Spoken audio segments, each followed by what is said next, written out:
Assalamualaikum warahmatullahi wabarakatuh. Selamat malam, salam sejahtera untuk kita semua. Semoga kita dalam keadaan sehat dalam lindungan Allah. Semoga pandemi ini segera berakhir agar kita dapat kuliah kembali seperti biasanya. Perkenalkan, saya Widya Ardianti, kelas 6 TIC 402. Saya akan presentasikan hasil tugas saya mengenai komponen struktur pada UML. Langsung saja. Kelas diagram. Diagram yang paling umum dijumpai pada pemodelan berbasis UML. Kelas adalah sebuah spesifikasi jika diinstansikan akan menghasilkan sebuah objek dan merupakan inti dari pengembangan dan desain berorientasi objek. Dan kelas diagram menggambarkan struktur dan deskripsi kelas, paket, dan objek beserta hubungan atau sama lain seperti containment, pewarisan, asosiasi, dan lain-lain. Selanjutnya, kelas diagram mampu membantu proses pembuatan sistem dengan memanfaatkan konsep forward atau reverse engineering. Dan kelas diagram ini memiliki dua komponen penting. Yang pertama struktural, yaitu ciri pembeda antar objek. Yang kedua behavioral, yaitu tingkah laku atau kegiatan yang mampu dilakukan objek kelas yaitu memiliki tiga area pokok. Yang pertama nama, atribut, dan yang ketiga itu metode. Atribut dan metode ini terdapat atau memiliki salah satu sifat berikut. Yang pertama privat, tidak dapat dipanggil dari luar kelas yang bersangkutan. Yang kedua protected, yaitu hanya dapat dipanggil oleh kelas yang bersangkutan dan anak-anak yang mewarisinya. Dan yang ketiga yaitu public, dapat dipanggil oleh siapa saja. Oke, selanjutnya kita masuk ke pembahasan tentang beberapa karakteristik kelas diagram. Untuk memudahkan penjelasan karakteristik dasar kelas diagram, saya akan memberikan contoh. Dengan contoh ini dapat memudahkan dalam penjelasan, yaitu dengan membangun sistem informasi kebun binatang. Dan kebun binatang ini diharapkan lebih mudah memahami secara sederhana tentang konsep diagram ini. Baik, mari kita mulai penjelasan beberapa hal yang ada di dalam sistem. Jika kita bayangkan kebun binatang, apa saja yang ada di sana? Ya, benar. Banyak sekali ragam binatangnya seperti zebra, zerafa, gajah, singa, dan lain sebagainya. Untuk itu, kita akan memberi nama kelas ini dengan nama animal atau hewan. Jika kelas kita adalah animal atau hewan, maka turunan dari kelas tersebut adalah hewan tertentu yang lebih spesifik. Jadi, pertanyaannya adalah, bagaimana kita mengidentifikasi setiap contoh pada kelas itu? Nah, jawabannya dengan melalui atribut pada hewan tersebut. Atribut ini merupakan properti dari sebuah kelas, di mana atribut melambangkan batas nilai kelas yang mungkin terdapat dalam objek kelas. Untuk kelas kita yaitu di sini kelas animal, kita dapat membuat atribut seperti nama, ID, dan juga usia. Dengan begitu kita bisa mengidentifikasi secara spesifik dari kelas hewan tersebut.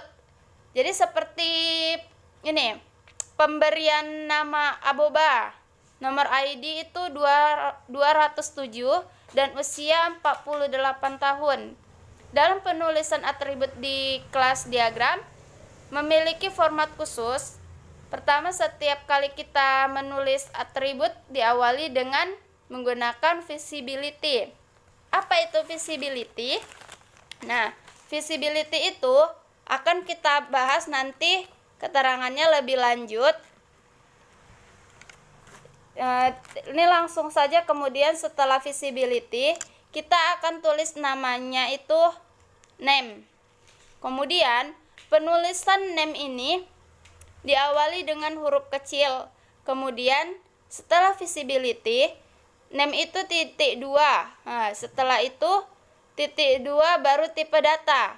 Untuk nama tipe datanya adalah string, dilanjutkan dengan atribut lain yaitu ID dan usia dengan tipe data integer. Nah, di sini cara penulisan nama kelas, nama atribut. Selanjutnya baris ketiga adalah method. Method memungkinkan kita untuk menentukan perilaku suatu kelas. Nah, jadi jika kita bertanya apa perilaku khusus atau perilaku berbeda dari kelas hewan atau animal ini, kita contohkan, kita ingin dapat mengubah nama panggilan hewan ini, contohnya seperti nama lain yaitu Dennis. Jadi, kita membuat metodenya adalah setName. Kemudian, metode yang lain adalah makanan. Karena pada dasarnya semua hewan pasti perlu yang namanya makan. Kemudian, sama seperti dengan penulisan atribut, metode juga memiliki format khusus atau cara tertentu, yaitu yang pertama dimulai dengan visibility, kemudian metode dimulai dengan huruf kecil. Selanjutnya kita meletakkan tanda kurung untuk menandakan fungsi yang akan kita programkan nanti. Nah, kita juga dapat menambahkan variabel dan tipe data di sini. Tetapi, dalam kebanyakan kasus itu tidak terlalu diperlukan. Jadi, selanjutnya kita akan menambahkan visibility dan tanda kurung pada metode makan. Nah, sekarang kita bahas tentang visibility tadi. Visibility, atribut atau metode, menentukan accessibility untuk sebuah atribut atau metode. Visibility yang pertama yaitu menggunakan tanda minus yang menunjukkan bahwa atribut atau metode itu adalah free path, yang artinya tidak dapat diakses oleh kelas atau subkelas lainnya. Visibility selanjutnya yaitu dengan menggunakan tanda plus, yang berarti atribut dan metode tersebut bersifat public dan dapat diakses oleh kelas lain. Visibility yang ketiga adalah dengan menggunakan tanda hashtag. Nah, yang berarti atribut dan metode tersebut dilindungi dan hanya dapat diakses oleh kelas atau subkelasnya. Visibility yang terakhir yaitu adalah visibility bahwa atribut dan metode tersebut dapat digunakan oleh kelas lain asalkan ada dalam satu variabel atau satu paket yang sama, tetapi untuk visibility ini sangat jarang digunakan. Nah, setelah kita membahas karakteristik kelas diagram, hal berikut yang harus kita bahas yaitu adalah relasi. Karena pada dasarnya setiap kelas memiliki hubungan atau memiliki relasi dengan kelas lain yang saling terkait. Nah, relasi yang pertama adalah yang sering disebut dengan relasi waris. Untuk memudahkan penjelasan, kita akan meluruskan menggunakan contoh sistem informasi kebun binatang tadi. Katakanlah, kebun binatang ini hewan yang kita miliki adalah kura-kura, jerapah, dan gajah. Dalam kasus ini, kita ingin membedakan masing-masing sebagai kelas mereka sendiri. Jadi kita akan membuat kelas baru yaitu kelas kura-kura, kelas jerapah, dan kelas gajah. Ahli-ahli menduplikasi atribut yaitu nama, ID, dan usia. Kita dapat membuat kelas-kelas ini ke dalam subkelas. Untuk kelas animal dengan simbol panah seperti ini ya. Ini teman-teman bisa lihat. Inilah yang disebut dengan relasi waris. Kita mengatakan bahwa subkelas ini mewarisi semua atribut dan metode ini dari subkelas. Jadi, subkelas kura-kura, jerapah, dan gajah akan mewarisi semua atribut dari metode dan subkelas animal. Kita juga dapat menambahkan atribut khusus untuk ketiga subkelas hewan ini tadi. Semisal kita akan menambahkan untuk subkelas jerapah, yaitu misal panjang leher. Salah satu keuntungan dari relasi waris ini adalah bahwa jika kita ingin menambah atau mengubah semua atribut hewan kita, tidak perlu masuk dan mengubahnya pada subkelas tadi, subkelas kura-kura, jerapah, dan gajah tadi. Nah, kita hanya membuat perubahan pada kelas animal saja, dan itu sudah berlaku ke semua subkelas. Dalam skenario ini, kita juga memiliki apa yang disebut dengan abstraction. Nah, abstraction animal. Abstraction animal adalah kelas abstraction. Sehingga jika kita menginginkan subkelas atau subkelas baru, semisal onta, maka kita tidak perlu mengulangi lagi atribut yang sudah tertera pada subkelas animal. Nah, kemudian untuk menunjukkan bahwasannya ini adalah kelas abstrak, kita akan meluruskannya dengan tulisan huruf miring. Relasi selanjutnya adalah association. Jika kita memiliki kelas kuda contoh, kita dapat menggambarkannya dengan association yang baru saja digambarkan dari sederhana di antara kelas jerapah dan kelas kuda. Tidak ada ketergantungan di antara jerapah dengan kuda. Ini hanya hubungan asosiasinya. Jenis relasi berikutnya adalah aggregation atau relasi aggregation ini adalah jenis asosiasi khusus untuk menentukan keseluruhan dan bagian-bagiannya. Untuk menjelaskan tentang relasi aggregation, kita masih menggunakan contoh kebun binatang tadi. Nah, ini hanya membantu logika kita saja ya. Penjelasan dari relasi aggregation ini adalah setiap bagian bisa berdiri sendiri tanpa harus adanya keseluruhan. Selanjutnya relasi composition. Relasi ini kebalikan dari relasi aggregation, yaitu di mana bagian tidak bisa ada tanpa adanya keseluruhan. Untuk mengilustrasikan ini, mari kita buat beberapa kelas baru.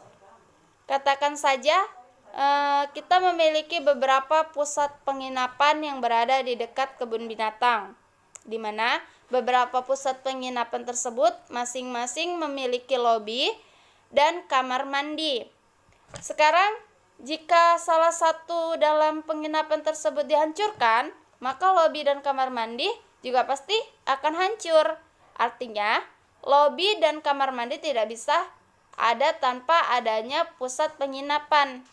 Sehingga komposisi adalah ketika sebuah objek anak tidak dapat akses tanpa adanya induk. Selanjutnya kita masuk ke objek diagram.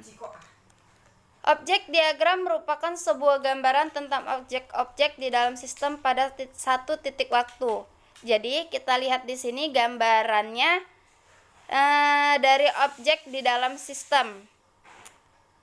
Pada dasarnya merupakan instansi dari semua atau sebagian dari kelas diagram. Artinya di sini instansi dari kelas diagram entah itu cuma sebagiankah atau hanya satu dari kelas diagram. Sering disebut instance diagram. Instansi berarti membuat instan atau objek dari kelas dengan satu set nilai atribut yang sesuai. Menunjukkan sekumpulan objek, relasinya, dan nilai dari atribut. Jadi dapat dikatakan objek diagram itu juga menunjukkan sekumpulan objek, di mana di situ akan juga terlihat relasi antar objeknya serta nilai dari atribut yang ada di dalam kelas. Objek diagram sangat berguna ketika ingin menemukan suatu detail dari suatu kelas. Nah, jadi dia ada hubungannya erat dengan kelas diagram. Untuk melihat secara detailnya, kita sebut dia objek diagram. Selanjutnya, Digunakan untuk memodelkan tampilan desain grafis atau tampilan proses statis dari sistem, sama seperti kelas diagram tetapi dari perspektif contoh nyata atau prototipe atau isinya. Jadi bentuk umumnya gini. Bentuk umum penulisannya seperti ini, instant name-nya atau isinya titik 2, nama kelasnya, jangan lupa di garis bawah. Kita lihat contoh dari kelas diagram berikut dengan relasi antar kelasnya. Di sini ada kelas user, ada kelas transaksi, ada kelas barang, dan ada kelas detail transaksi. Bagaimana cara bikin objeknya?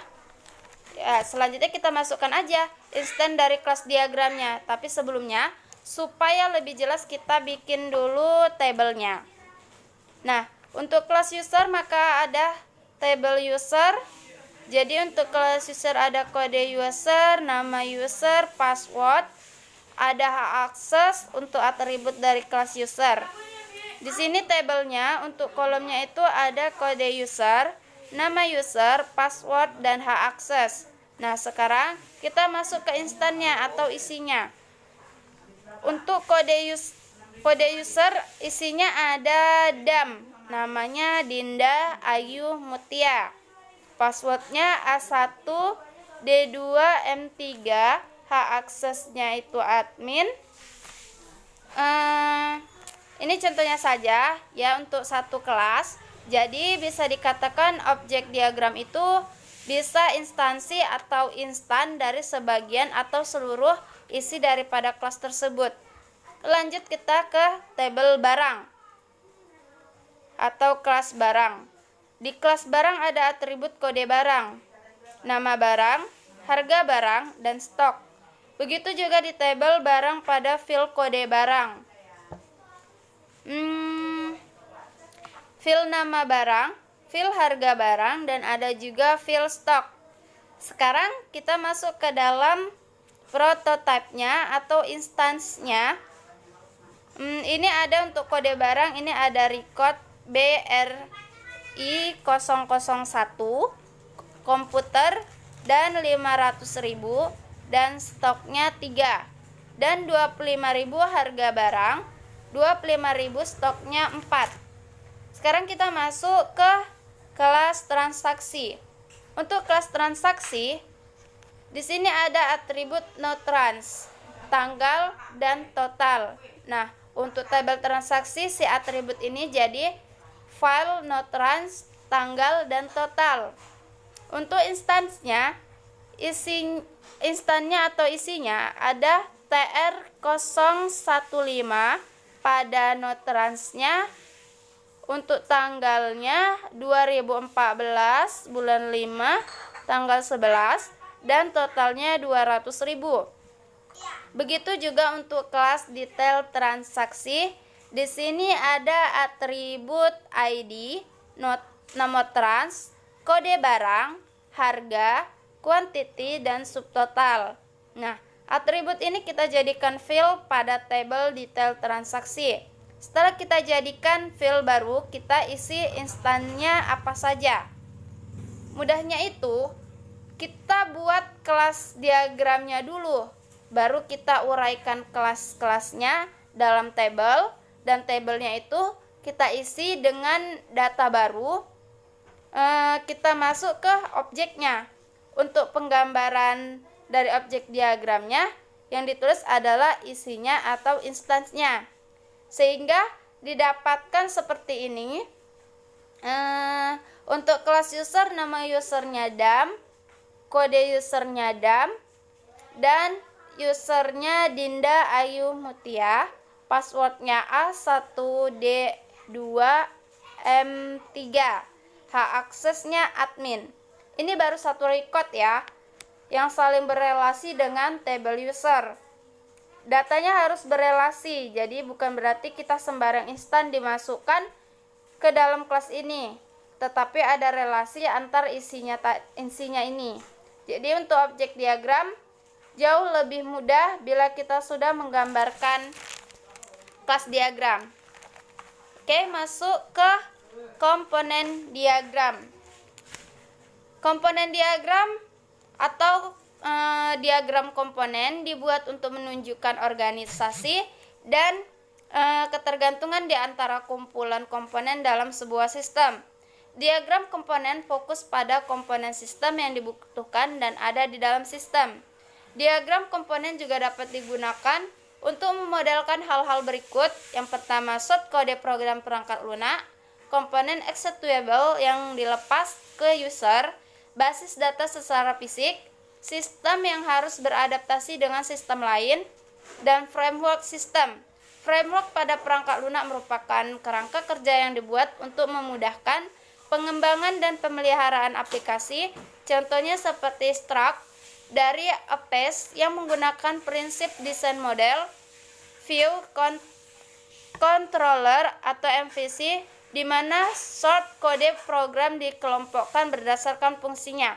Nah, jadi ini teori-teori masih komponen diagram. Gunanya apa saja? Nih, bisa teman-teman pahami ya.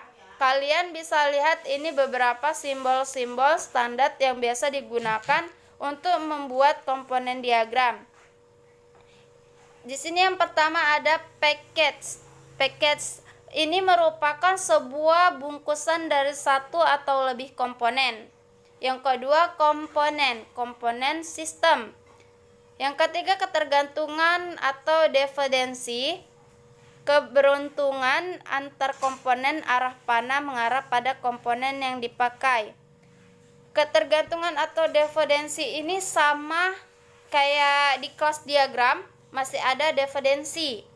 Nah, untuk selanjutnya antarmuka atau interface sama dengan interface pada pemrograman berbasis objek, yaitu sebagai antarmuka komponen agar tidak mengakses langsung komponen. Selanjutnya ada link. Link ini relasi antar komponen. Nah, ini ada contoh ilustrasi komponen diagram. Ya, seperti ini. Kalau teman-teman lihat, ini isinya adalah komponen semua nih, bentuknya komponen ya. Jadi masing-masing dependensinya saling berhubungan setiap komponen. Nah, ini ceritanya komponen tentang kasir penjualan, kemudian komponen diagram ATM itu seperti ini. Jadi kalau misalkan komponen diagram itu sudah menjadi aplikasi, udah benar-benar tinggal dibuat aplikasinya. Jadi ini ceritanya ada aplikasi dan ada komponen-komponennya. Ada apa saja? Ada aplikasinya, ada database-nya, ada aplikasi ATM-nya, bank servernya, terus aplikasinya mau ngapain aja. Ada authenticate, ada transaction, ada withdrawal, ada penarikan, ada transfer. Jadi secara garis besarnya dari semua aplikasi yang akan kita buat itu kayak gimana sih gitu. Itu komponen diagram. Lanjut ke development diagram. Deployment diagram digunakan untuk merepresentasikan hubungan antar komponen perangkat keras yang digunakan dalam infrastruktur fisik dari suatu sistem informasi. Deployment view menggambarkan proses-proses yang berbeda pada sistem yang berjalan dan bagaimana relasi di dalamnya. Development view digambarkan sebagai node yang terpisah pada browser. Development view diilustrasikan sebagai diagram tunggal yang dapat dibuka dengan double klik pada node development view pada browser. Tampilannya seperti ini, masih tentang ATM ya. ATM server, ada rekening server, ada network, ada ATM mesin. Jadi mudah bentuknya seperti box gitu aja. Dan untuk simbol-simbol development diagram di sini yang pertama packet itu merupakan sebuah bungkusan dari suatu atau lebih node, dan yang kedua itu node biasanya mengacu pada perangkat keras atau hardware perangkat lunak yang tidak buat sendiri. Jadi jika di dalam not disertakan komponen untuk mengkonsumsikan rancangan, maka komponen yang diikutsertakan itu harus sesuai dengan komponen yang telah didefinisikan sebelumnya pada diagram komponen. Dan selanjutnya ketergantungan atau dependensi, ketergantungan antar not, arah, panah mengarah pada not yang dipakai. Selanjutnya itu link.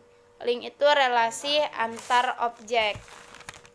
Oke, baiklah, sekian penjelasan tentang komponen struktur pada UML. Semoga teman-teman semua dapat memahami dan bermanfaat bagi kita semua. Saya akhiri dengan wassalamualaikum warahmatullahi wabarakatuh. Selamat malam.